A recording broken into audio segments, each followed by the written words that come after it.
எங்க நீங்க என்ன சொல்ல வரேன், என் உயிருக்கு ஆபத்து இருக்குன்னு ஒரு பெட்டிஷன் கொடுத்தா கூட பரவாயில்லைங்க, பப்ளிக்ல அறிவிக்கிறாருங்க.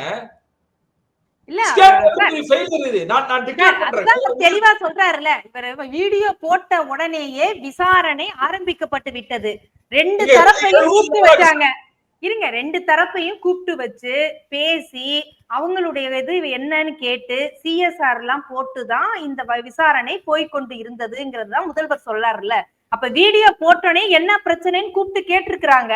2 தரப்பையும் கேட்டிருக்கிறாங்க. போலீஸ் இருக்காரு பாருங்க, ஒரு போலீஸ்க்கு என்ன இருக்கணும் அப்படின்னா, ஒரு இன்வெஸ்டிகேஷன் என்னவா இருக்கணும் அப்படின்னா, என்னைக்குமே வந்துட்டு லீகல் இன்வெஸ்டிகேஷன் இருக்கணும், சைக்காலஜி இன்வெஸ்டிகேஷன் இருக்கணும், அப்புறமாட்டு சயின்டிபிக் இன்வெஸ்டிகேஷன் இருக்கணும். இதுல என்ன சொல்ல வரேன்னா, விசாரணை இருக்காங்கல்ல, விசாரணை நேர்கோட்டுல போட்டுங்க. அதுக்கு முன்னாடி என்ன செய்யணும்னா, விசாரணையின் போது இவருக்கு ஆபத்து இருக்கா அவனால இருக்குன்ற கண்டுபிடிக்கிறதான விசாரணை.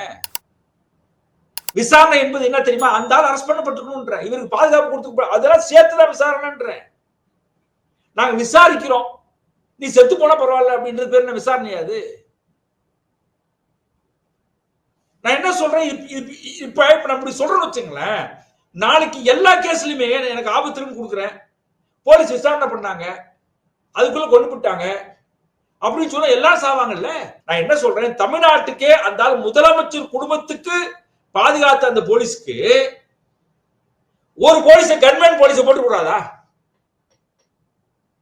நான் என்ன சொல்றேன், அவர் கொல்லப்படுவார் என்ற அந்த அறிவு இருக்கிற நுண்ணறிவு அது போலீஸுக்கு கண்டுபிடிக்க முடியல, சென்ஸ் இல்லாட்டா அப்புறம் எதுக்கு நீங்க இன்டெலிஜென்ஸ் கண்டுபிடிக்க வச்சிருக்கீங்கன்ற நானு கலைச்சிருக்கின்ற நானு